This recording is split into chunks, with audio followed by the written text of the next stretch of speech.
There we go. What's going on, man? All right. Hey, how are you? I'm doing okay. Sorry, I had a little technical difficulty. I was trying to boot this thing up and it was like, it's not responding. And I tried a couple of times. I had to just reboot the whole computer and here we are. Okay. All right. Well, that's good.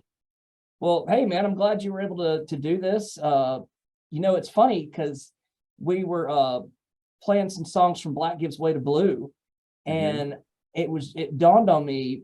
I was like, you have now technically been a member of Alice in Chains even longer than Lane. And that's not saying anything for or against either of you, but it's just crazy. It's been that long. 17 years. Yeah, that's absolutely nuts, man. And I hmm imagine it's a grand old time being in Alice in Chains. It has its moments.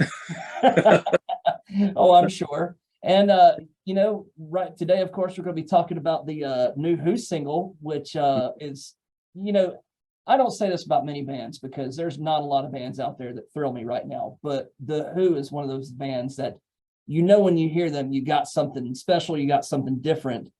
And with this particular song, because I've heard, because they work a lot with English speaking collaborators, for songs to put out in the States. And I'm just wondering, how did it come about you getting on this track? I was just asked. And so I decided that this would be something worth taking on. And then thus began a journey Right. because, you know, I wanted the whole thing with them is they have a very novel and unique approach and image and uh, sound. And so the task for me, as I saw it, was to try to walk that fine line between um, contributing to something, adding to something, but not taking it completely over, and obscuring or negating what makes them cool to begin with. Right. I know that their goal is to expand their reach in the West, so I was hoping to give them an anthem with which to do that. Um, but again, I didn't want to sort of trample all over what makes their music, even when it's in its original form in their language, anthemic in its own way. So I mean, what they have is cool. I wanted to make it cool for the market and the ears and the audience that they're hoping to expand their reach within. And so, it was definitely, it was a challenge, but a welcome challenge. And I not only performed on that track, I produced it and I mixed it. And so I really got to know and understand the elements of what makes them such a cool such a cool band. I mean, when you're working with somebody's individual track files, you really get to understand what they're about. And when you have to recombine that together with your own thing, you really see what you're made of and what they're made of. And but I'm really pleased with the result. Oh yeah, and I am too. It's actually a great song. First song we've heard from them in a while, and Mhm. it's crazy because it's like it's unmistakably them, but it has just enough of that Alice in Chains flavor to just like fit the fact that William DuVall is on this. Well, that's cool. That's what we want. That's what we want. Absolutely. And it was actually the last Pretty Reckless album. You had Ken Thale from Soundgarden and Matt Cameron both on that. And that one particular track, it's Pretty Reckless, but you also know that Soundgarden's presence is on that song. And it's just super cool how it's the kind of like the best of both worlds on that track. Yeah, well, that's what you hope for with any collaboration. You want to hear you want to hear all of the elements that, you want to hear the individual elements, and you hope that um, the that the whole be greater than the sum of its parts as well. It's a challenge, but yeah, when you hit it, it's really, really satisfying. Absolutely. And so really excited that this has gotten out there. Of course, I know I probably destroy the name, but this is Mongol, and it's Warrior Souls, and it's just, I don't know, like you said, you're trying to get something ethnic, and that's definitely very much in that vein. Awesome.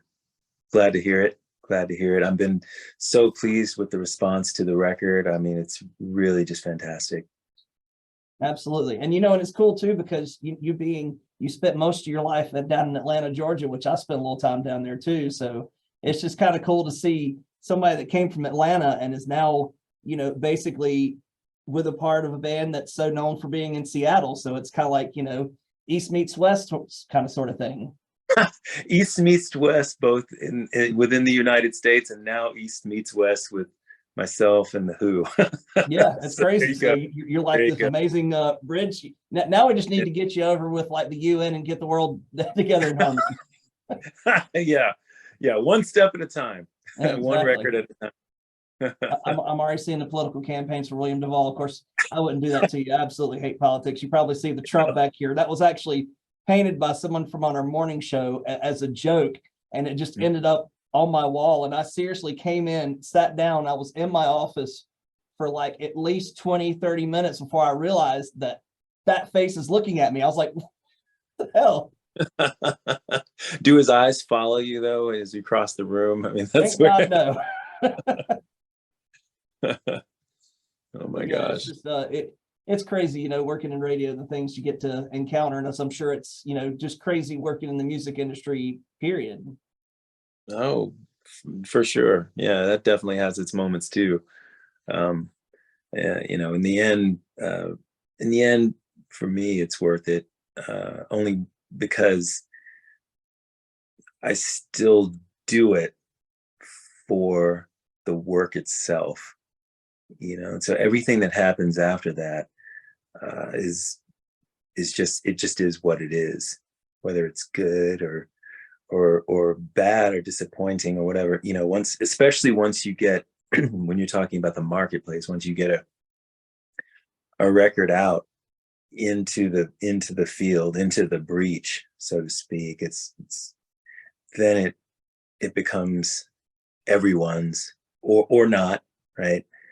But that's out of your control to a large degree. And so um, I long ago just focused on the work and make it all about the work. If it's worth me doing at all, then I'm gonna dive into it, and go full throttle.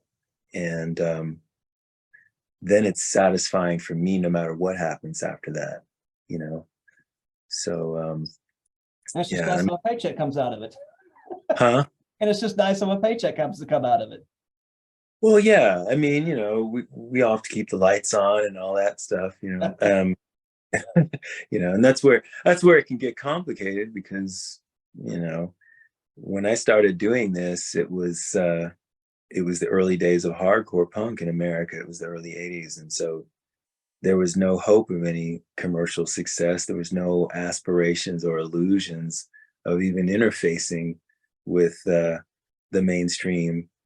And when you come up that way, it sort of informs the rest of your life in a lot of ways. And so every interface that I have had with the mainstream since then has always been interesting. And there's always been an element of like, um, like, uh, what am I doing here? You know what I mean? And not even in a bad way, just sort of like, wow, like it's like if you walk into a room full of people and you go, one of these things is not like the other.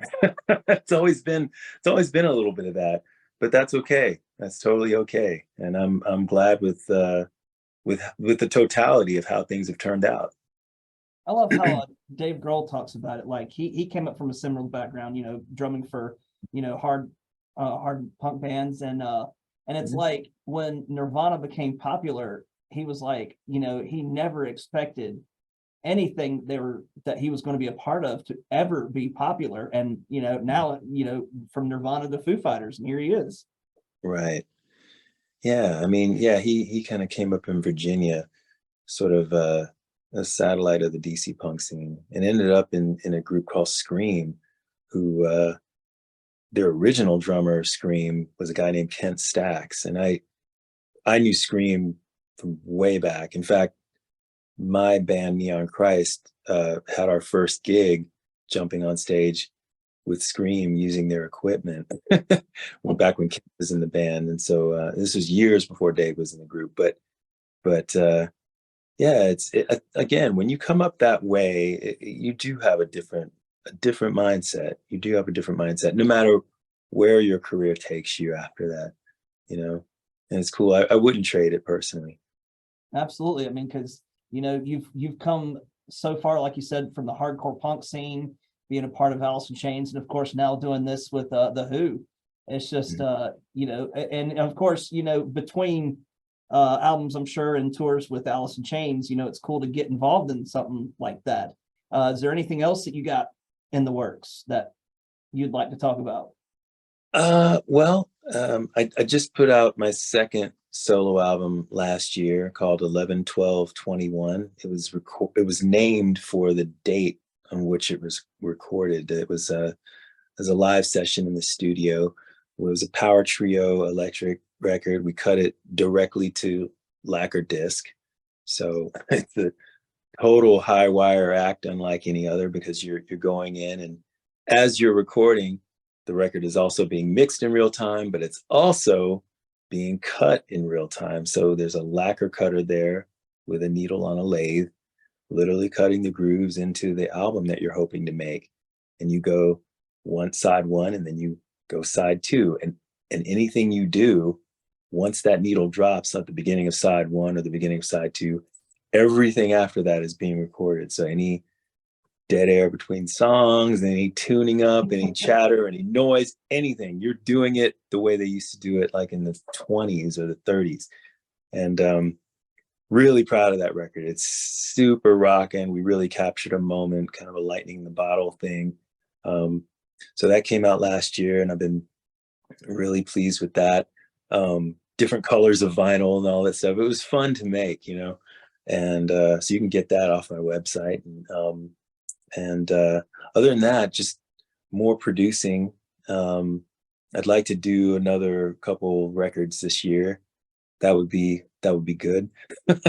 Right. And then we'll just see. I've also got some catalog kind of management stuff to do, because I run my own label, and so there's catalog. Like my previous band Comes with the Fall, I've always wanted to reissue all of our music on vinyl because it was meant for that. Comes with the Fall made all our records to tape, recorded to 2-inch, mixed to 1/2-inch. But then, because it was the CD era, from the 1/2-inch tape, the mix downs, we went to digital. And I always wanted to do vinyl records because that's sort of where we came from, and that's the mentality with which we always worked. And so I'd love to start that reissue project this year. We've got 3 full-length studio albums. We got a live record, and then we have an EP, studio EP, and it would be great to get those all on 12-inch records.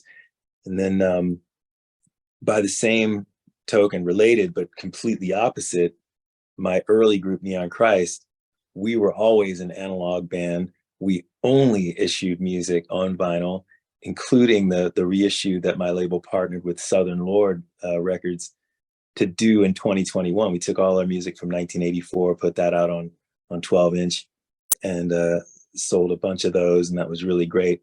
But that band has never been issued on CD, and it's never been on any of the streaming services. So it's the opposite problem of Comes with the Fall, and I would love to remedy that as well.